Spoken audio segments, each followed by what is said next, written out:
Congress party leaders Etela గురించి వ్యక్తిగత జీవితం గురించి విమర్శలు చేస్తున్నారు. దాని గురించి మీరు ఏ విధంగా స్పందిస్తున్నారు?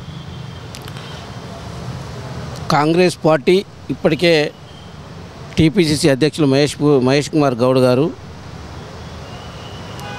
ఈటల రాజేందర్ ముదిరాజా రెడ్డా అని మాట్లాడడం జరిగింది. మరి ఈటల రాజేందర్ గారు కమలాపూర్ నియోజకవర్గం, ఆ తర్వాత హుజురాబాద్ నియోజకవర్గం అయింది. దాదాపుగా 7 సార్లు ఆ యొక్క నియోజకవర్గం నుంచి ఎమ్మెల్యేగా ప్రాతినిధ్యం వహిస్తున్నాడు. ఇప్పుడు ప్రస్తుతం పార్లమెంట్ సభ్యునిగా కూడా మల్కాజ్గిరి పార్లమెంట్ సభ్యుని కూడా ప్రాతినిధ్యం వహిస్తూ ఉన్నాడు. వారి స్వగ్రామం కమలాపూర్.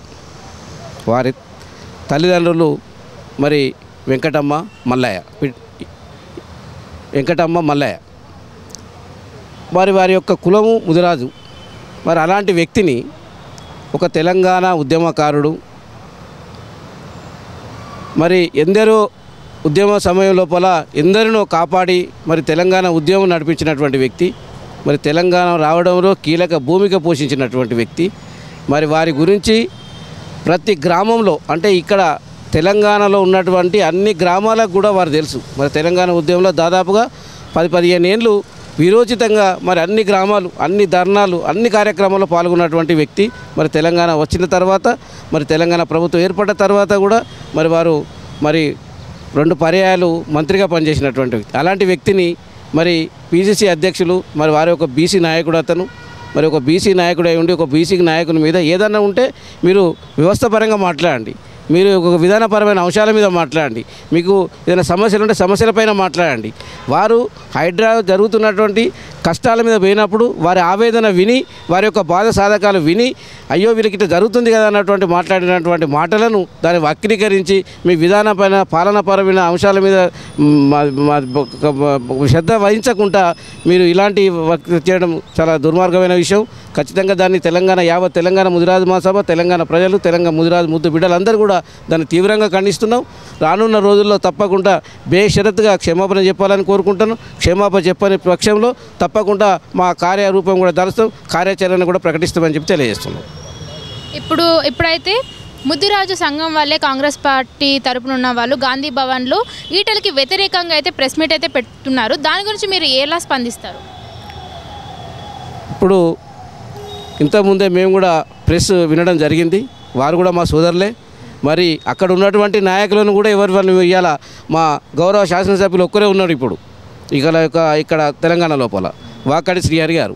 వారికి అన్యాయం జరిగినా వారిని ఎవరన్నా కూడా మేము తెలంగాణ ముదిరాజు మహాసభ పక్షాన ఖండిస్తాం ఖచ్చితంగా. కాకపోతే ఒకటే, ఈరోజు వారు కొన్ని మాటలు మాట్లాడారు. ఈటల రాజేందర్ గారు ఏం చేసిందని చెప్పి మాట్లాడడం జరిగింది. మరి ఈటల రాజేందర్ గారు ఆర్థిక శాఖ మంత్రిగా ఉన్నప్పుడు దాదాపుగా 1000 కోట్లు ఎన్సీటీఎఫ్ నిధుల ద్వారా మరి ఇవాళ ముదిరాజులు ఇవాళ తిరుగుతున్నటువంటి బొలారో వాహనాలు కావచ్చు, టాటా ఏసీలు కావచ్చు, అవన్నీ కూడా మరి ఆ రోజు ఈటల రాజేందర్ గారు ఆర్థిక శాఖ మంత్రిగా ఉన్నప్పుడే మరి మత్స్యకారులకు చేసినటువంటి ఘనత మరి వారికే దక్కింది.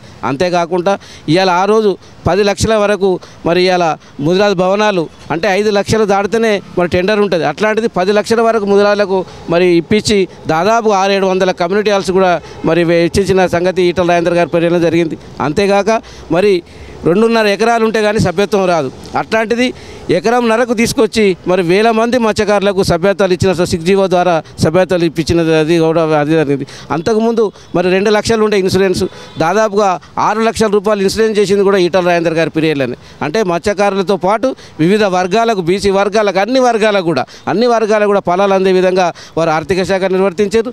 తర్వాత వైద్య ఆరోగ్య శాఖ చేసినప్పుడు కూడా మరి ఎంతోమంది ప్రాణాలను మరి కరోనా సమయం లోపల యావత్ తెలంగాణకు తెలుసు, ఒక్కడే ఒక వీరోచితంగా పోరాడి ప్రాణాన్ని సైతం పక్కకు పెట్టి మరి వారు మరి హాస్పిటల్ తిరుగుతూ ఎంతోమంది జీవితాలను కాపాడినటువంటి వ్యక్తి. ఫోన్ కాల్ 12 గంటల రాత్రి 12:30 1 గంటకు కూడా మేము ఫోన్ చేస్తే, అన్నా మరి ఇక్కడ కరోనా వచ్చింది హైదరాబాద్ పంపుతానంటే ఆ రాత్రి తెలుగుతో నుండి మరి ఎక్కడైతే జరిగిందో అక్కడ జరిగే టైం నుంచి పేషెంట్ హాస్పిటల్ చేరే వరకు కూడా పరిశీలి చేసి మరి వారు జైన్ చేయించి మరి వారి పిఎలను పెట్టి అందరినీ పెట్టి మాతో పరిశీలి చేయించి ప్రాణాలు కాపాడినటువంటి వ్యక్తి ఈటల రాజేందర్ గారు. మరి అలాంటి వ్యక్తి పైన ఈరోజు ఈ మాట్లాడడం అనేది కాంగ్రెస్ పార్టీకే అది మరి వారి విజ్ఞతగా వదిలేస్తున్నాం.